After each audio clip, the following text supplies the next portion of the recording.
Mr. Nawaf, how are you? You're with us. So I have a couple of questions before we start. The first one is, I noticed that the round of applause and the greeting from the audience is not as high as many other places. Is that because you're investors that we have to evaluate the situation before we start anything? It's like, are they worth the clapping? It's going to take too much of my energy. I'm not really sure if I should do this or not. I'm just checking the energy in the room because I'm feeling, yeah, okay, you guys are enthusiastic. You're good to go. So very quickly, I'm loving the panel today. We're missing a couple of people who are announced. We're hunting them down. We'll find them at some point, but with another panel. But for now, I need to actually deal, and I have spent some good years working on the topic of negotiation, which is another long story that I could tell in another time and another life, but this is something that I'm very passionate about. When it comes to investment, my experience is much less and limited than many of you here in the room. But I'm an angel investor, I have a very small portfolio. And the topics we're discussing today here are of my interest, especially with the amazing panel that we have today. Ayman here is a good old friend of mine. Somebody told me today that you should never say good old friend. He's a long-time friend, because after you pass a specific threshold, good old is becoming a little bit sensitive. But we've known each other for so long. We've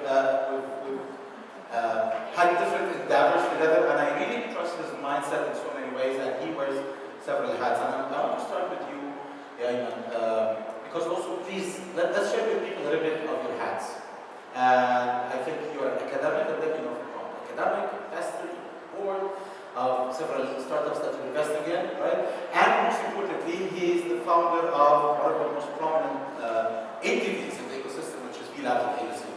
So I'm going to let you talk a little bit more about what exactly you're doing, but I want you to take a different aspect of the story. Yeah, we're going to use first names, so Dr. Ayman or Mohamed.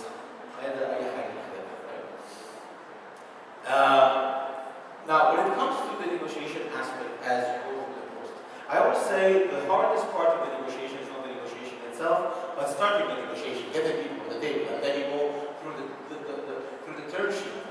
Now, I want you to tell us a little bit about your role and your hat, because as a board, different than investor, different than someone who's starting the company himself. Tell us about the dilemmas that you've seen, and then I will go through another speakers, because I have more questions.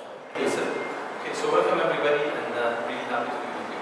That's a very open-ended question. So, my hats, take the focus as much as you want. I just wanted to give you the floor. I know I have so much to show you. Perfect. So, I teach at the American University in Cairo. I've been teaching for the past 10 years. Before that, I worked in consulting. I was at McKinsey for 5 years in the US, and I was an engineer in a previous life and then studied many other things, but ended up actually in Egypt working on entrepreneurship.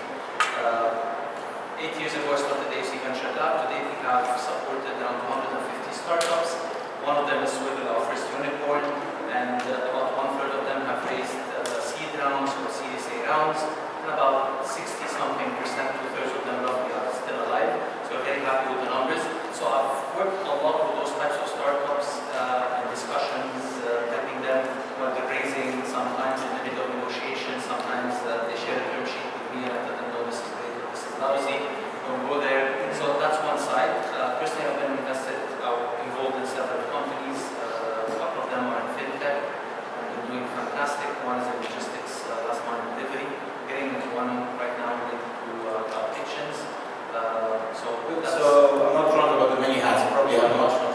And then there are other things. I sit on the board of a corporate venture capital funds and a couple of corporate startups as well. So, and we can talk about the other. So how about I make this question less focused to you? What do you want to learn? I'll tell you what. Since you've seen all these hats, you've seen all the different perspectives, and as someone who I work as a mediator sometimes. So when you work in the middle, you can see the difference. People tell the stories, they're not bad, but as a VC, what do you care about? What's the most important thing? As a startup, what are you looking at?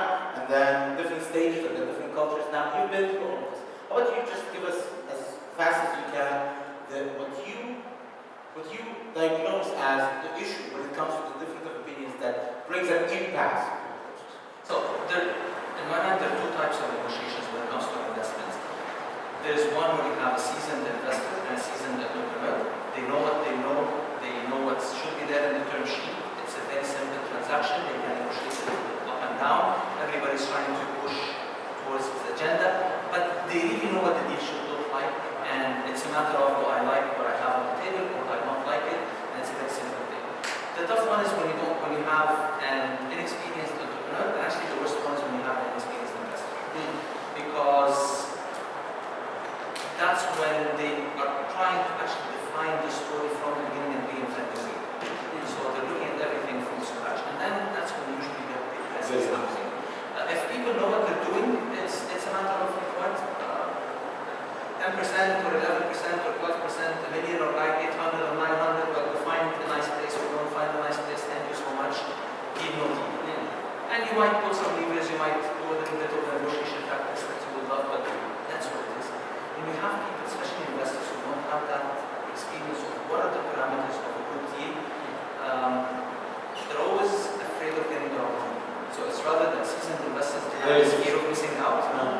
Inexperienced investors, they have the fear of having a bad deal. So they keep pushing more, pushing more, pushing more, and what I've seen is that more often than not, they actually lose good deals.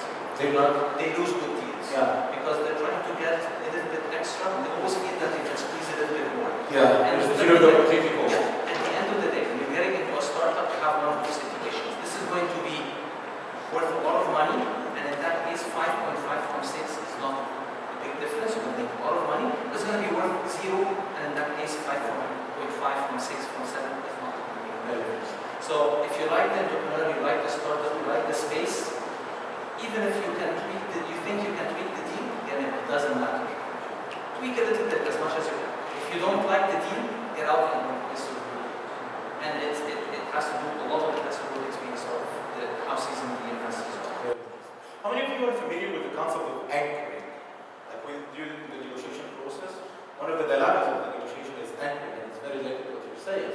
Who makes the first offer? And then you have the Mediterranean perspective, and then you have the human perspective that who's better off making the first offer, because what are you losing out of what the other person would possibly give up so that you end up with a better deal. And this is an obstacle because it becomes personal and the ego plays in, and then you start realizing that, oh no, I'm getting everything that I would want, there must be more, and then the psychological aspect starts playing. And mathematically it is much, much better if you make the first offer. If you make the anchor, your chances of guaranteeing what you want is higher than if you actually make it. I don't know. I was in a deal recently with a very, very seasoned investor, probably one of the highest number of exits in Egypt. And his point was, I want them to anchor above the anchor. Okay. And I don't know why you're saying that. He said no, they have to anchor. Someone very dear to me, a very old lady, and the idea was you walk into a store and the guy, you ask him how much are you selling this, and he would say 100, and she would say free. And if she doesn't get kicked out of the store, then it means that you already know what. Yeah. That's that's very different. But most of what I've seen is the anchoring game is part of the experience. Yes. Because you're making one single number the most important part of it. And in reality, there are many other essentials. And if you get a good deal on all the others, you can very happily sacrifice or negotiate. So let's take this to Marwan. Marwan, let's talk a little bit more about term sheet. Details and what exactly is the angle that comes into your mind first thing when you're preparing for the process? What are the most important things that you look at that you know that the counterparts are going to come in ready with this? How do you strategize for this? And then I'm going to go back to Nawaf right after this. Nawaf, we're sorry, we wish we had you with us here, but you would like to come back and ask for the culture. Yes. All right. Let me tell you a very quick thing. We just closed $33 million like 2 weeks ago at Capiter. It was very aggressive round. The thing that we were working to understand how are the investors are going to help. We received like a couple of offers, but the thing is we always have to choose the right investors or the right VCs that would take our business to the next level. So it's not only about the valuation, or it's not only about the amount of money that you're raising. The thing is, it's all about what you're doing, what's the opportunity, how are you going to scale this business. So we're focusing on like a couple of things in the power, the voting power of the board, to what extent those investors are believing in the model, to what extent they are going to help us to go for the next round with a very big chunk, and to make our dreams come true, how to conquer this business. And we're seeing the opportunity, and we know the problem, and we know how to make it happen. So when you define the term sheet, you have to focus on the very tiny details, and I've been experienced this through Swivel. I used to be the BD director for Swivel. Like, I remember when Karim joined Swivel, like, we had like a very minor default in the term sheet that costs like $500,000 of investment, and we were working to have like so many hacker rounds in order to pay back this investment, and how we're going to make it. That was a letter, because of a letter in the term sheet that could cost you something. It's very important to go into depth, the details, so that's why we have to be backed by the people that they have a very high professionality in this thing, from the financial to the anything related to the term sheet itself, all the aspects of the term sheets, financial valuation, everything. So that's why we always go to the people that understand each and every single letter that has been written in this term sheet. Also in Karim, I used to be one of the team that scaled Karim here in Egypt. So we're working on to how is the business is growing, and the fundraising itself. It was the promises that we're giving to the investors. We're making sure that we'll make them happen. It's not about we just only sell the idea of the valuation, where we're just selling the numbers. No, it's about the impact, the real impact that you're doing on ground. That's one of the biggest things that we're focusing on. So we keep our promises, and I always see it's a binary game. It's a fly or a die from the both sides. So if you can make it, so it will be like a new unicorn, or if you're not, you can run out of cash when you will die. So that we name it, it's a binary, it's a die or fly.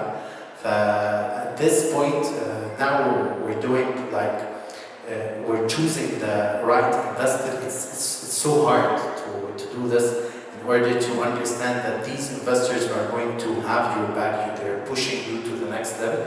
So that's the thing that we're always focused on. And later, then it comes the deal itself. So yes, I believe in you that you're the right investor, that you're gonna take this business with us to the next level. So anything, it could be amended. So it's like what Dr. Ayman said, it's a deal. So that's it. I really like how you guys are taking it. Like you're describing it as a very easy, not easy, smooth, logical process. But I think this really happens always when you have the right with the people with the good intentions, then it works. But then sometimes, and I don't know if you agree with me or not, but sometimes there's a level of irrationality in play that comes perhaps from, as you said a little bit ago, lack of experience sometimes, and also it happens sometimes because of some differences of the hidden judges and the egos and the other things that are in play. And they're not necessarily, because when we say this, sometimes people think about it in a very negative way. I think this is not necessarily a negative way. It is the ownership, and tell me if you've seen this before. Startups approach with investors with their projects, this is their baby, and you're taking part of your baby, and the valuation is not the valuation of the money we're making or the real valuation of things, but it's actually a valuation for my baby. So the psychological effect there can actually present a huge challenge. And sometimes also, and I cannot blame the startups for this, or even companies who have already made 1 or 2 rounds of the kind of money people talk about right now on the market, it encourages people a lot to do some unrealistic valuation there. So you start attacking them and criticizing them. I was approached recently by a startup that has been operating less than a year. Okay? They have not registered, no security guarantee, nothing yet. Okay? They have not registered. But they have been operating, they develop software, they have been operational for a while, they believe their system works, it's a brilliant idea, we're going to be the biggest in the market. It's like, it makes sense, okay, that's good, let's listen, what do you want? Well, we would like to have you and a couple other people because we guys are great, What's the valuation?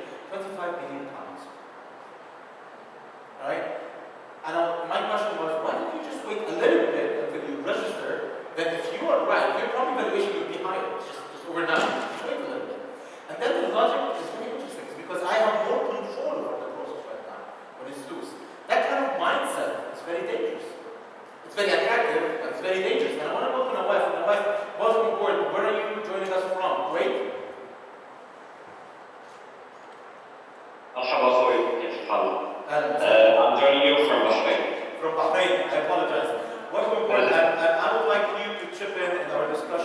see I'm doing something very stupid, I'm looking at the screen to see you, but actually you can see me, I have to do my best and I'm looking at you have to love technology. So now here's what I would like to ask you to join us with.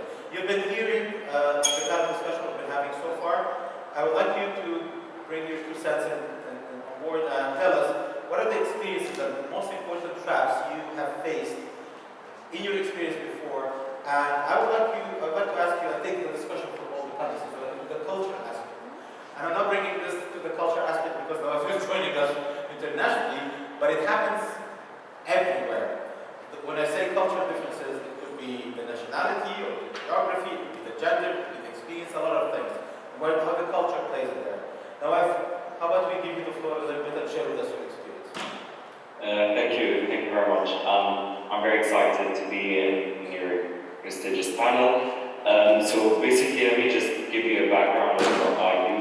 I head the Angels of Bahrain, which is called Tenmou. Tenmou is the first sustainable investment company in the GCC region.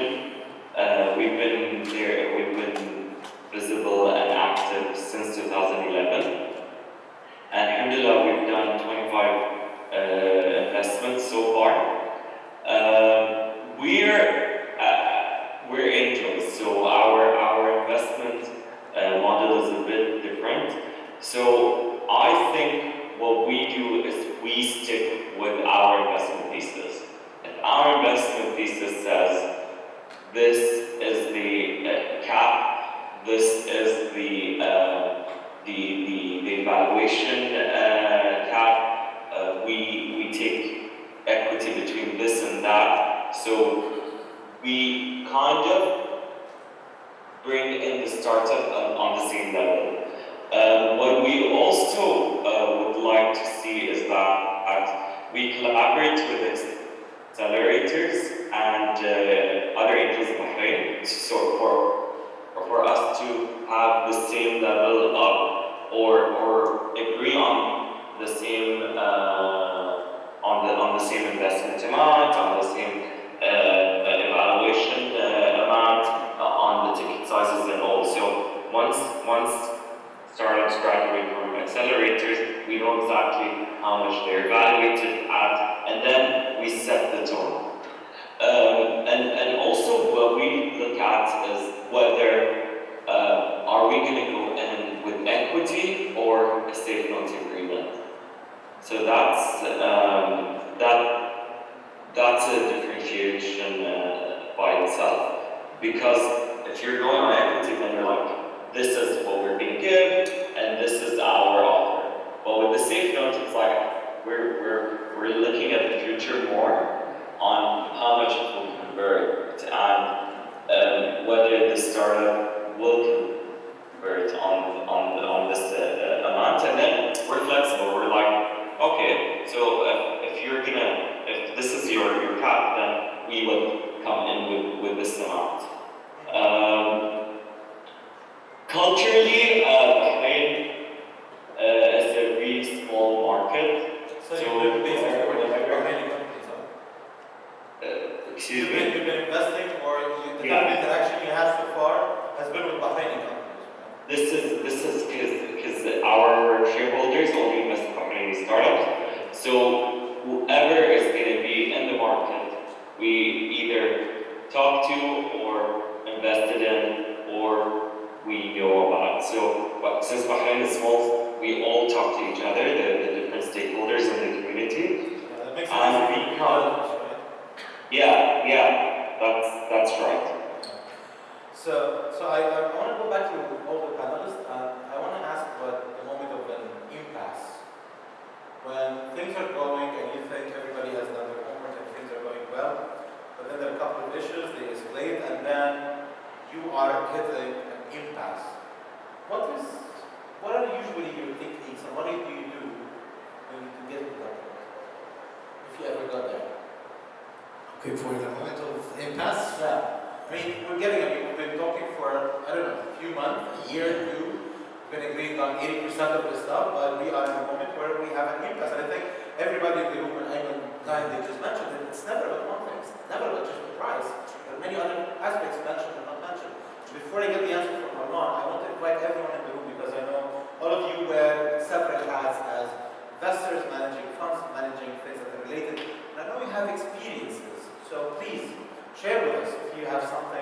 to ask our panel, if you have a very brief story you would like to share with us, please just raise your hand. We'll be happy to listen to you. Marwan. Related to that, you know that you're when you like suggesting like you're having the opportunity, it's here, it's already there, and it's already on board. You should you give the leap of faith in what you're doing, and when you're scaling a business, yani, it's based on the stage that you're doing the fundraise for. So for the seed fund, it will be totally different than the Series A, than the scaling fund, than Series B and C. What do you do when you have an impasse? Impasse in which you're aspect? talking, okay, impasse, you're talking and you're in the point where they say, take it or leave it. This deal is about to fall down. We are not negotiating anymore. I mean, one of you, the two of you are saying, you know what, who cares? And you, as an entity or as a person thinking, hold on, we've been working very hard on this, I don't want this to go. What do you do to save the situation from an impasse? I will tell you what happened at the backstage inside what in the startup what we're cooking related to this. It's based on the if you're having like another offers or not, so that's the number one thing. If you have other offers, so you're having this and you're hiding it, and then you have something that you're relying on, so it's okay.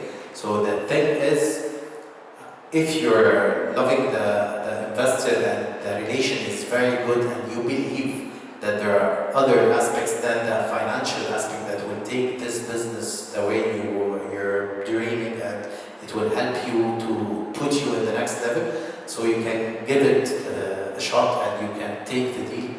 If it's gonna not scale, it's against your dreams and it's against what you're building, so you will not take it and you will give up.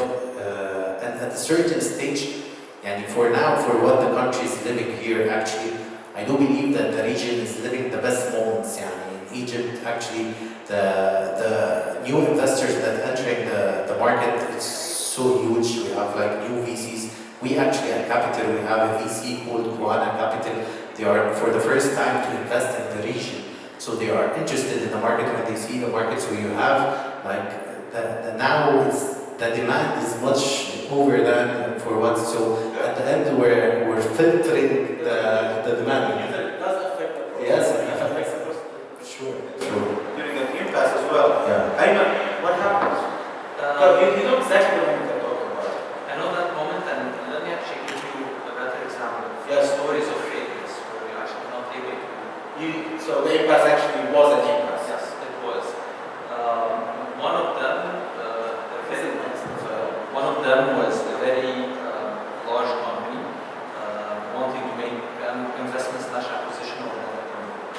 And the problem is they came from a private equity background. Great investors bought everything, and the entrepreneurs were okay, those guys were okay, were excited, everything, it was blessed. But then what happened is, the difference between private equity and venture capital is private equity, they do the transaction and then everybody walks out of the room. They don't need to know each other. Venture capital, we're stuck together for the next decade. So even if we negotiate, we need to know that we're going to actually be able to continue to live together as friends because our interests are aligned. Now I'm trying to squeeze you a little bit, you're trying to squeeze me, but at the end of the day, we both make money if things go well, so we have to keep the relationships. Private equity, they don't. Okay. Because they make the sale, everybody walks away, and nobody cares about that. I don't need to see you again. Makes life easier. Yes. So what happened is that the investors were coming from a private equity background. They kept squeezing things at the last moment. So those guys, I can extract a little bit more from them. And then they extract it. And then they want to extract a little bit more. You give them a finger, they want an arm. You give them an arm, they want to eat the whole pie. And they did not understand the context of the entrepreneurs. Entrepreneurs really wanted to do that deal, but they did not need to do that deal.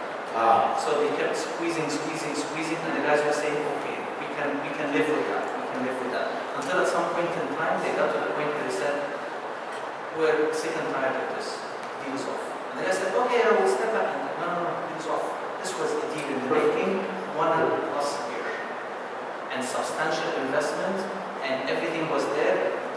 The contracts were done, And even after they settled in the back off, there's none. There was none. Why? Now they're insulted, right? You lost the trust. I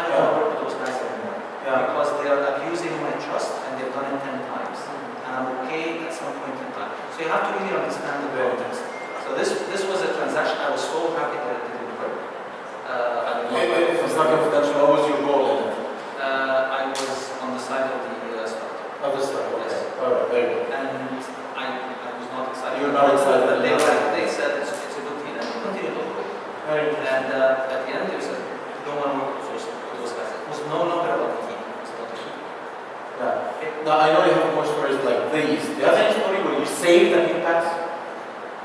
Look, saving an impasse, I mean, can always think of Getting over an impasse? It's always about creating. Anybody has stories here? It's always about creating options. Mm-hmm. So the question is, most of the failure stories are probably 3 years ago that I have, and at that point it was very hard to create options. So you're pretty much the only investor in town. You're the only investor in town, and I don't have the space to create options. Now I have the space to create options. So now what I'm seeing is, it doesn't work with you. I'll talk to 5 other people. There's so many good people in this room. So the reason entrepreneurs are getting better deals is because they are able to show them around, create options. When you create an option, you can negotiate. Or you can figure out, this guy is giving me a better valuation, this guy is giving me a better term sheet. And I like this guy more because he can open more doors. So now it's a trade-off for me. What do I care about? Do I care about someone who will open doors, a little bit less valuation, or someone who is take the check, I don't want to see you again, or someone who's actually higher money. And that's what the entrepreneurs are doing. And you can tell us actually about it. That was not there 2 or 3 years ago in Egypt. So the other examples, all of them, where the entrepreneurs were stuck. Venture capital fund, and they don't want to go 10%, and the whole deal fell on 10%. But it went to another VC, was actually went in immediately, the deal liked it, and went on. Another deal with angel investor, and again, industry background, good interest, but trying to squeeze too much. Yeah. So you give them $1, they want 2. You give them 2, they want 5. You give them 5, they want 6. So what's the set of the track cost? As long as they feel that there is more to squeeze, they want. And at the end, you tell them, well, no. And then they say, okay, let me step back to the last one. No.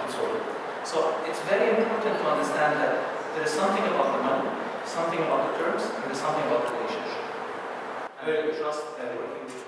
And in startups, it is probably one of the most important things, having that kind of long-term relationship. And also another point that Nawaf, I don't know if you feel the same way in Bahrain. I have to admit, I've only visited Bahrain once, and I'm not very familiar with the startup scene right now over there. But is there also an excess supply of investors and a lot of interest?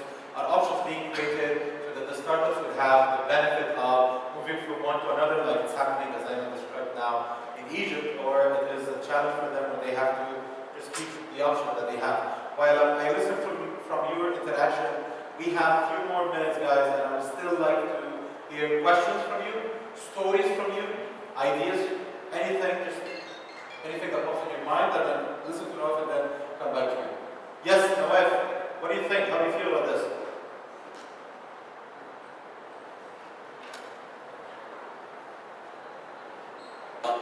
So basically, in Bahrain, we are creating some sort of an ecosystem.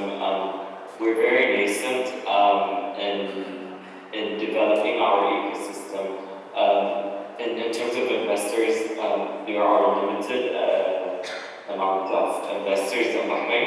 However, what people would like to see is more of connection, business development, and also cross-border connection. So they come to us because we have a network of many investors from most of the business families in Bahrain, and we've also partnered with a lot of entities outside of Bahrain that can create synergies with these startups and develop our investment pipeline as well. As I said, our situation is very different. Egypt and Saudi and the UAE are big markets. We cannot compare them with Bahrain. However, it's all about synergies. It's all about getting the right investor, and how can we create or develop a deal that can target the Bahraini investors and also the investors from abroad. Very interesting. I saw a couple of hands here, and I see another good common friend of ours just walking through the room, Mr. ElShayeb is one of the most significant and prominent angel investors in the country. And we're discussing negotiation and startups and investors slash VCs slash everybody else and the dilemmas that we have. And we're asking the audience to also join us. Our panelists shared a lot of those stories with us. And if I may, I just want to tell you that in my humble experience in so many negotiations, I found what you tackled right now very critical, the relationship. Sometimes the relationship allows a lot of room of compromise, and sometimes it kills it from the beginning, and sometimes when you lose it, it kills it at some point. Also, how much and how bad you want this, not necessarily for the lack of better option, because that's what one. I mean, the options are important. I know that if I don't do this, I have other investors. But what if I emotionally and subconsciously, I'm not determined that I really want to do this. That there's an internal conflict that takes place and you can see it.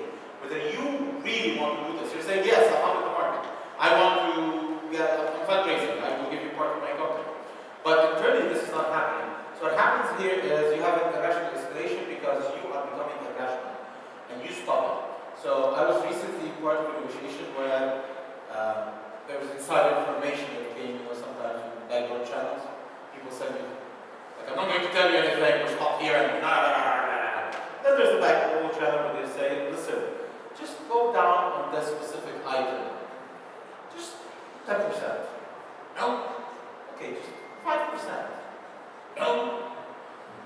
And then the message was very clear, like, listen, dude, they have absolutely no problem with anything. The thing is, now they are insulting you, not paying for. So just even 1%, anything, just tell them that you want this as much as they want. And the answer is no. Why? Because the other person's answer was, I'm not going to go a penny because simply I don't care. 1, 2, I don't like them. 3, most importantly, I'm better off not doing this deal than getting into business with them. So he had emotional issues already about the deal, about respecting them. And later on, we had to actually investigate a little bit more, and it had to do with values. I was getting into that deal with them because of the financial value that they're offering, because this would have been a life-saver for us. However, it was a very clear, we had an early feeling about it, but it was a very clear situation as we are moving forward, that we have different values, we're going to have tough discussions, we're going to have some different disagreements. So, 1, I would like this deal to go down, and if it's not going to go down, I'm going to get everything that I want, I'm going to piss them off. That kind of crazy stuff that you hear from people, and I get the privilege of actually listening to this because I'm most of the time either the advisor or the mediator, right? So people can feel safe being crazy telling me stuff like this. That's quite interesting. We had someone here who wanted to either ask or share something with us. Well, can you introduce yourself first? Somebody can help us with this? Please introduce yourself, your company, and whatever you want to share with us. My name is Freddy Maurice. Freddy. I'm head of investments in Mobica. If you heard about Mobica, we're a 40 years old furniture industry company. Yeah, chances are most of us have one of your products at home. Yes. So don't worry. Keep going. We are proud of this, of course. Actually, we have been running an investment section since last year. We are mainly an angel investor or family office investor or whatever it's called. We have noticed something recently when we talk with startups, and you mentioned this while talking, that the demand for investors now is disrupted. Actually, a lot of funds are coming from abroad, 500 startups and global, all the big names.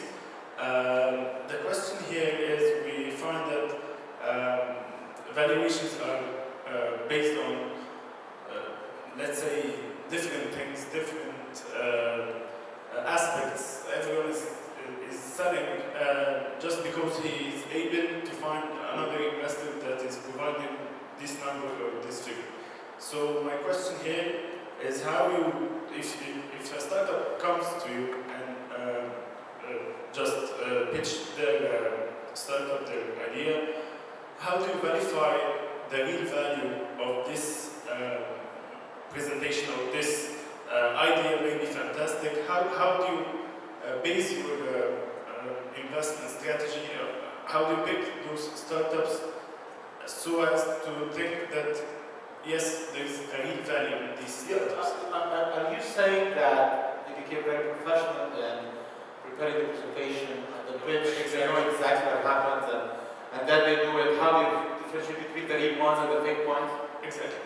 That's your question. This is the question. Yes. Yeah, I mean, I have so many answers for you, but I'm gonna leave it to, I don't know. Did you guys ever become so good at the pitching to the extent you knew that you were presenting something way better than who you really are? Actually, that happened to us, especially in Capiter. Yeah, so investors know that we have done Kari before, we have done swimming before. So they told us, I know you guys are experts in this and you became like this. And we have like a very cool pitch deck and we can have the best. That, yes, we faced this, but at the end, there are another aspect. For due diligence, you have to pass the due diligence. Numbers, you have to have the core numbers, you have to see numbers, you have to learn the numbers, you have to understand the real growth. So there are so many startups, they can fake the idea of the growth and the real growth. And at the end, you have to explore the opportunity really well. So at the early stage, you can take if you can find and you can touch the real opportunity, and these guys are fixing the problem. And this problem, yes, and the solution is a very scalable solution, and you can believe in the idea, and you believe in the solution that they are doing. So it's, yes, you have to go for it. And at the other side, you have to understand the depth of it. So you have to see the data rooms. So you should have an access for the data room, and you have to check the raw data itself. So you have like so many things in order to evaluate the startup itself. So that's the thing. It's not just the pitch deck. It's not just the presentation. So that's we having like skills to do like a very nice presentation. Now you have to go deeper and deeper to find it. You're not getting the answer from the angel investors of Bahrain, from Ayman, from me. You're getting it from the guys who did it, right? So it's giving us like this is where you can find the stuff. Just look over there. But frankly, before I go to Ayman and Nawaf, how many times do you actually do, the presentation and the numbers and the projections like this? I really never noticed this. I'm going to say this is going to look like that, but then, no, no answer. You can either deny it forever, right? Okay, guys, we're going to have coffee in the back and interrogate him. Nawaf, how do you feel about this?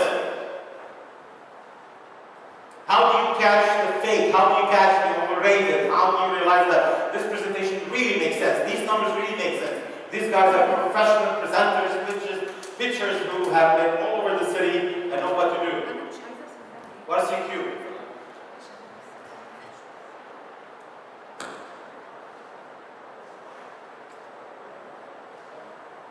I think, Nawaf, you're muted. I don't think you can hear. He cannot hear me. Can you hear me? I have some internet issues. Sorry. You have some internet. No, Yeah, you're muted.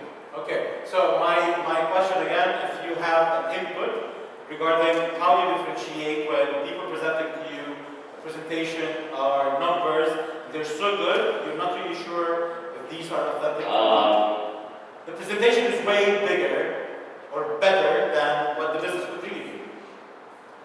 How do you figure that out? With us, so basically we look at how big is the startup going to be, and whether the founder can deliver the product or service. So the founder. And as I said, most of the startups in Bahrain are founded by people from the community and people we know. So the history tells, right? It's about the track record, how many exits have you done before, whether you can deliver or not. And the process is really simple. Okay. We bet on the founder. This is what we do. Thank you. I can see in your face you have one or two things to say Yeah, definitely. before our closing remarks.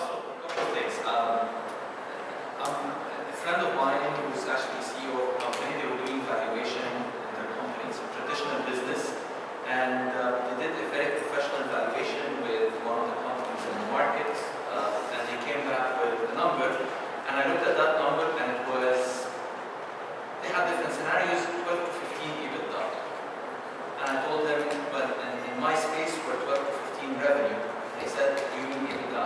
I know that that's the difference between EBITDA and revenue. You know, we're talking about revenue. And the guy was shocked. He's a 25-year-old finance person. If you're in finance, you know that it's just crazy. One is the top line, the other is the bottom line. And that's exactly the difference. Some companies, you're buying the physical assets, and you do traditional valuation, and that's what you order in finance. Other companies, you're buying an option on the future, and that's a very different thing. You're not buying a physical asset, you're buying what you may have 10 or 15 years or 5 years or whatever in the future. Those are two different things, different mindsets, different ways to value, different ways to think. Most of the traditional investors, traditional corporate, traditional bankers, they're used to this, they're not used to it. So right now, I get a lot of calls from people who are in the industry, and they're really frantic and angry. Like, how did those guys get this valuation? This company is worth £2 billion. They don't have anything. I know they don't have 5 trucks. They're worth £2 billion. My company, I've been working for 50 years, and I have 5,000 trucks, and I'm half of that valuation. And I literally get those calls. And you tell them, yes, but your curve is flat. You've been flat for the past 30 years. You're past your growth. Those guys are right at the beginning, and they're promising that. And people who are paying are buying the promise, they're not buying their flat growth. That's not what it is. So how do you differentiate this? You can look at the potential, and if you like the potential, then pay for it. If you don't like it, don't pay for it. It's that simple. And there is nothing about this is good or this is bad. Capiter may be $1 billion or maybe zero. And that's the real meaning of risk. That's why it's potential. This is not putting your money in the bank. Put your money in the bank, guaranteed 10%, brilliant. Those guys, it's $1 billion or zero. Right? I will bet my money on them, but you may not. So that's a very different mindset. How do you do the math around that? You can do all the math you want, but at the end of the day, you have to look at people in the eye and say, you know what, those guys can make it or not. And this thing is going to, if it works, it's going to be big. Those are the 2 questions. And if you can answer those 2 questions and you're comfortable with it, go for it. If not, don't go for it. One last thing is, if you are Mobica, you should always look for companies to invest in where you as a company have a value add.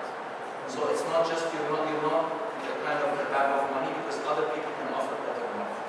And they understand how to play that. So what they have is Mobica to offer them that might open some market for them that other people don't have. Then you get a nice sweet deal, because they are not getting money, they're getting money, access to market, and a bit of membership. So look for companies that fit whatever you want to play. Other than that, I don't think you can compete with the VCs, because you will never be able to play that game. Ayman, thank you very much. And I have to say, there are a couple of things that I did not expect to hear from you, specifically that part about it all boils down to looking at them in the eye. Because in my mind, I always think as a very strategic, very well calculated person. And numbers mean a lot. My most strategic answer again.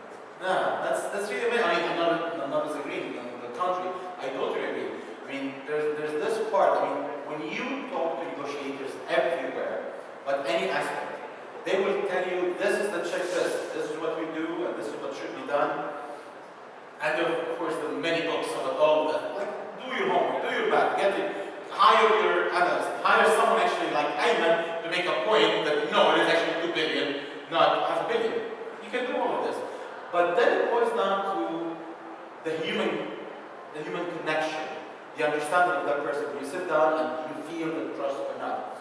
I'm not saying that necessarily you're always right, because a lot of times you could be wrong, but this is something that if you can bring on the floor, and a lot of people actually prevent this from happening. I'm going to offer you, if I may, my very humble opinion about how you actually catch this or not. You don't. If people are good, you don't. And you will not. If you are in front of the right negotiator and the right salesperson, and they have done their homework, and by the way, it's becoming much, much easier. What everybody knows today is totally different than 10 years ago. I mean, now you just go and talk to anyone who's 22 years old with this one. And my ticket is like, hold on, what ticket? Just do this. 10 years ago, nobody knows what's the ticket, what's round 1, 2. But the culture is there, the companies are there, the consultants are there, the websites are there, everything is there. They do presentations even better maybe than we combine, because they're going to be more creative. And I don't know if you've heard about this. There's a guy who came up with an idea for a startup, and he was so good at competitions and pitching to the extent that he spent 5 years just going from one competition to another, winning them, to the extent he wrote a book, How Do You Make $1 Million Out of a Startup Without Doing It, just by competitions. True story, right?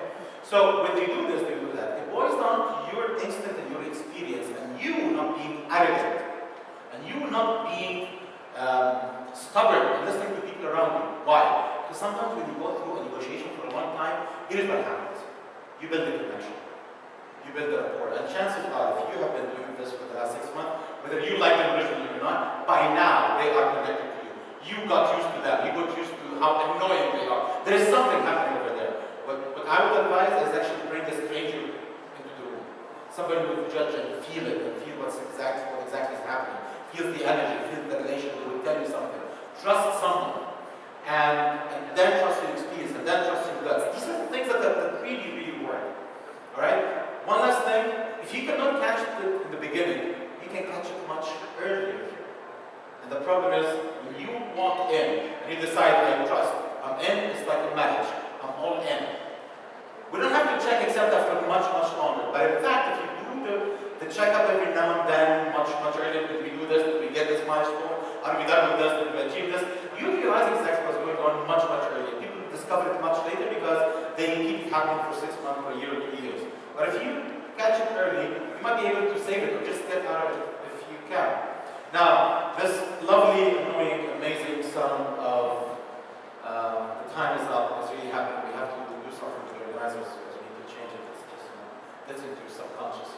And I want to thank Nawaf from Bahrain. Thank you very much for being with us and sharing with us your stories. And we wish you all the best. Thank you very much. And please invite us to any events that are in Bahrain taking place.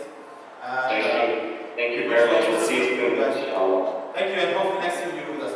Please, Marwan, thank you very much. We wish you all the best of luck. And I'd like to talk to you afterwards because I'd like to hold a workshop of how you bluff, prepare a presentation, and do everything that is trustworthy without even having anything.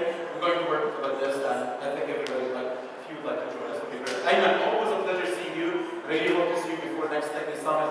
It's lovely to hear your stories and your input. And Keep in mind, by the end of the workshop, people will want to invest in Mohamed. yes. That will be scary. We will be like, That's really nice. That's really nice. You know the joke about I just bought there's a joke. I just bought a book about how to become the best clown ever. I sent them the $100. I never got my book.